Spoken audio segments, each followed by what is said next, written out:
I stood there in the blinding Colorado sun, squinting at the empty spot where our car had been just 10 minutes earlier. My wife, Chloe, and her friends Ella, Stephanie, and Lauren had vanished.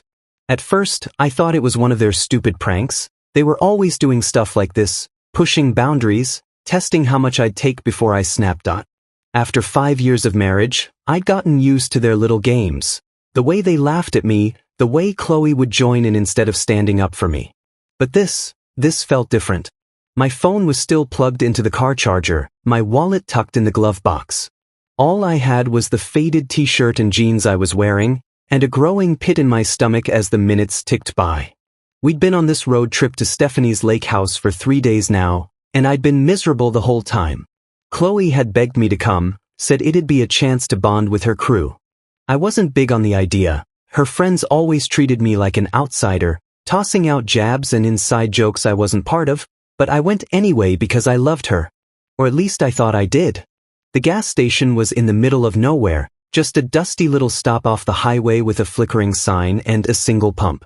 I'd gone inside to use the bathroom, figuring they'd wait. They always waited. Except this time, they didn't. An hour passed. I paced the cracked pavement, kicking pebbles, telling myself they'd come back any second, tires crunching gravel, Chloe's voice calling out, "Gotcha!" But the road stayed quiet. 2 hours in, sweat was dripping down my neck, and my throat was dry. I kept replaying the last few days in my head.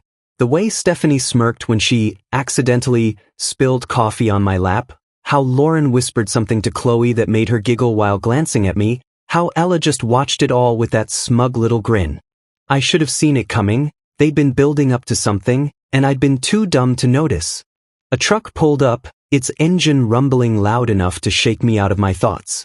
The driver, a big guy with a gray beard and a stained ball cap, leaned out the window. "You okay, buddy? Been standing there a while." His voice was rough but kind, and it hit me like a punch. I wasn't okay. They weren't coming back. Chloe wasn't coming back.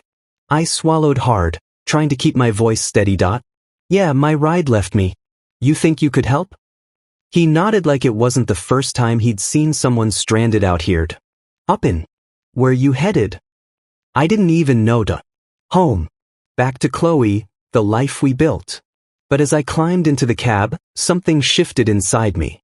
5 years of her laughing at me, brushing me off, letting her friends treat me like garbage, it all came rushing up, hot and heavy.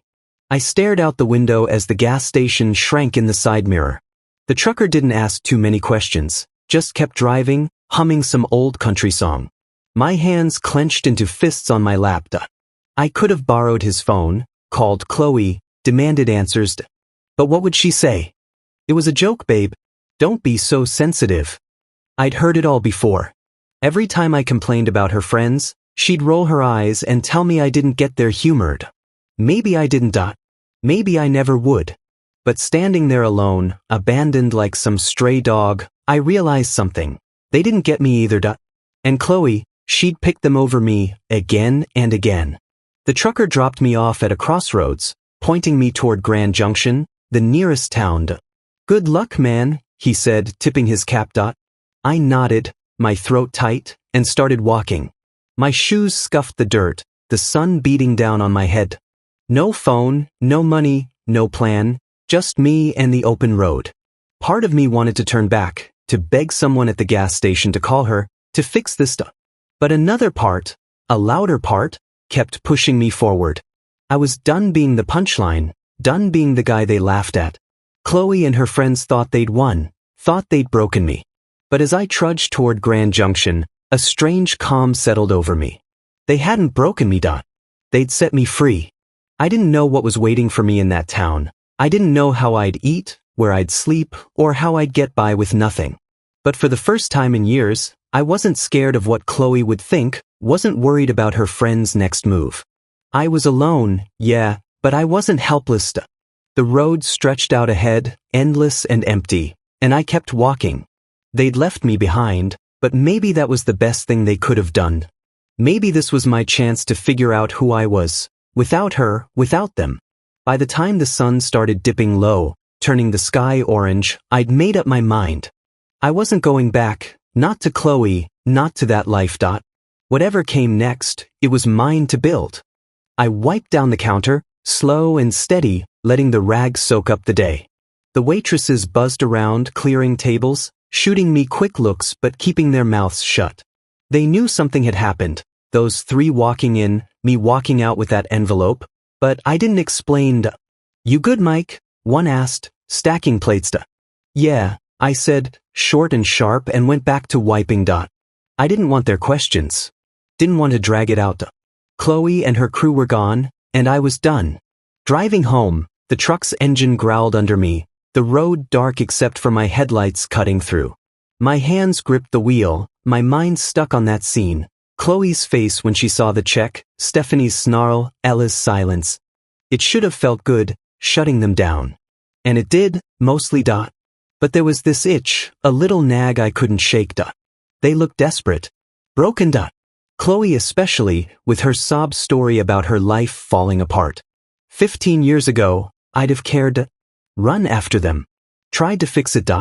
Now I just watched them leave. The house came into view, lights on, Sienna's car in the drive, and I let out a breath. This was real, my family, my life. Not them. I walked in, kicked my boots off by the door, the smell of leftover lasagna hitting me. Sienna was at the kitchen table, papers spread out, a pen in her hand, grading, probably. The kids were upstairs, their voices muffled. Likely in bed, but not asleep. She looked up, her glasses low on her nose. Hey, she said softly, then tilted her head. You okay? I nodded, pulled out a chair, sat across from her, my hands flat on the table. They came by, I said, keeping it simple. Her eyebrows lifted, but she waited. Chloe, Stephanie, Ella. Asked for money. I gave them bus fare and told them to go. She set her pen down, leaned back, her eyes steady on mine. Bus fare? She asked, a little smile tugging at her lips. I told her, $73.50. The exact cost to get back from Grand Junction all those years ago. How Chloe's face fell. How Stephanie snapped. How I walked away. Sienna listened, her hand resting on the table, calm like always. When I finished, she reached over, her fingers brushing mine. They can't take anything from you that you don't give them, she said, her voice firm, quiet. I looked at her, those words sinking in. Yeah, I said, my throat tight. She squeezed my hand, then went back to her papers, leaving me sitting there, the weight lifting a little. She didn't need to say more. She got it. Got me. And that was enough.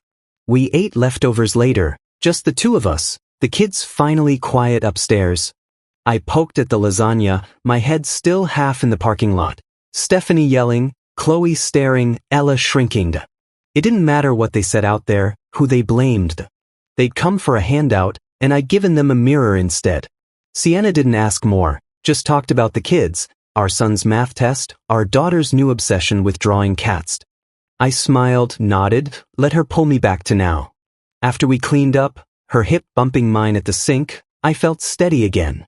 That night, lying in bed, Sienna's breathing slow beside me, I stared at the ceiling. The house creaked, the kids shifted in their rooms, and I replayed it. Those three in my diner, then out in the lot, falling apart.